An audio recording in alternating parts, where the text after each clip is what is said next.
everybody, Tori here today with another scrapbooking process video, and this is part of the collaboration series that I'm doing with Scrapmazing here on YouTube. Last Tuesday I created a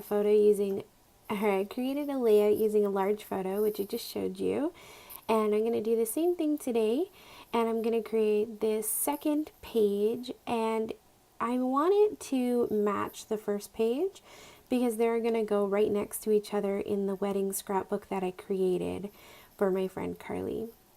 So I really love that blue, pink, red paper for the background. And then I was just trying to figure out ways to incorporate some of the other papers that I had used on the other page because I felt like that would tie it together. So I'm just kind of playing around with the layers and trying to decide how to use them. So I really love using large photos, but I hardly ever do it. I just always forget. So I was so excited when Eileen from Scrapmazing messaged me and asked if I wanted to do a 4-week collaboration with her to celebrate her 1-year anniversary on YouTube, and if I wanted to use large photos, and I was like, that sounds like so much fun. So the two of us are going to do 4 weeks of large photos. Last week was the first week, this is the second week. So I will leave a link below for her incredible channel, and you should definitely go check her layout out because even last week's was just so amazing. She's just awesome. So definitely check that out. So I started this page by adding some white gesso with a sponge, and I did the same thing last week, and it's actually kind of my new obsession on scrapbook layouts to sponge white gesso on. I don't know why, but I just love the soft ethereal look that it gives, and it totally looks very it's like a light white mist almost, and just the way the sponge makes it look so soft and, I don't know, just adorable. I love it. So I think this might be my new favorite technique, and I don't know, it's just so easy to do too. You just have a sponge and some white gesso. I feel like you can't screw it up. Like some of the other mixed media techniques that I see people do, I'm like, oh, I'll totally screw that up. This one, you're literally just adding some white gesso and then kind of sponging it on where you want it, so it's a little easier to control, if that makes sense. So then I glued down that pink polka dot strip, and I used that pink polka dot strip on the other page too, I think, so this kind of helped me make sure that the two pages will coordinate. And now I'm going to add my photo, and I thought it would be fun to just add a little tiny bit of, what do you call it? Oh, vellum. Oh no, I forgot the word. Oh dear, I'm sorry. I decided to add just a little bit of vellum around it, kind of to mat it in vellum. I got these huge sheets of vellum from Staples or like an Office Depot, and they come in like 13 by 19 pieces, and there's like 100 in the pack, so I have so much vellum, and it was a good price too. So I like using it, and I love using vellum on my pages, and I don't have to feel bad because I kind of got it for a pretty cheap price, I think. So that's kind of nice.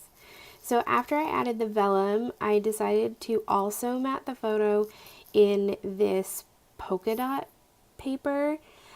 This is the paper that I used for the back of the other page.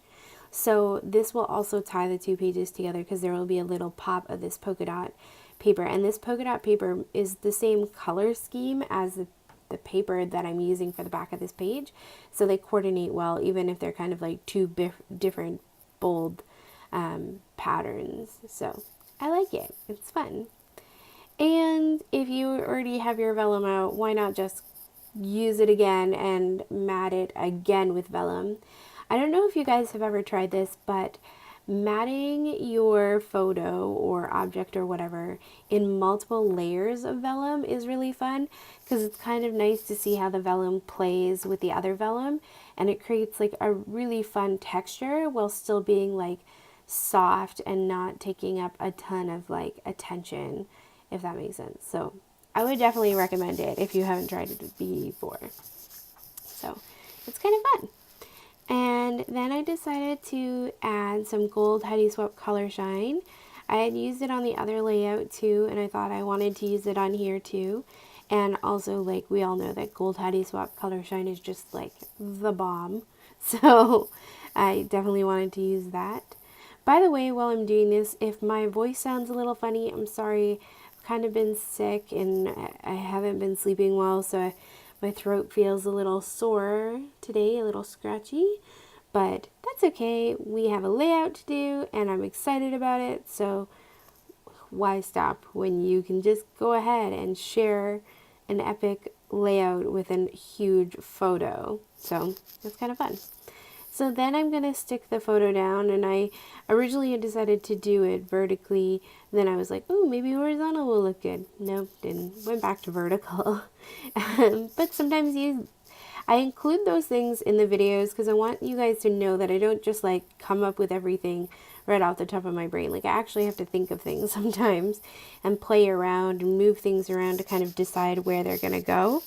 I think sometimes when we watch people's YouTube videos, we can get the idea that like everything just like comes to them instantly and they just make things and they look good, where the rest of us are kind of struggling to put things together on the page. And that's not always true. Like, I sometimes struggle to figure out where to put things too. So it's a process. So one of the things I've been doing throughout this album is I haven't been adding journaling, just because it's not my wedding scrapbook. I thought that she could go back and add that. I'm just gonna wrap this layout up by adding a title. So I put the word today.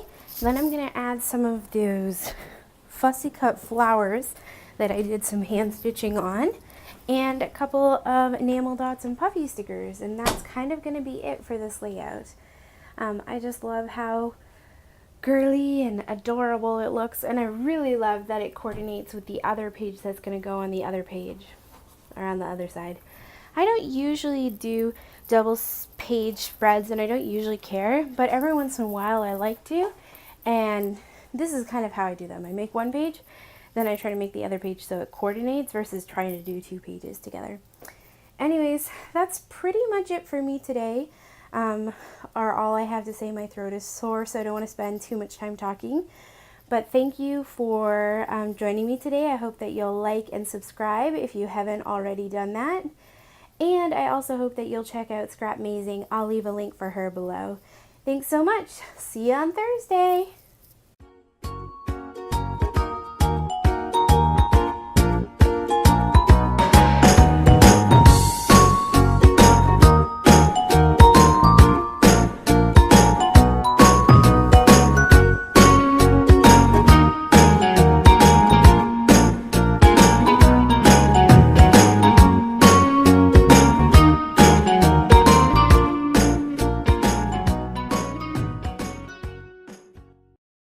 Created using Powtoon.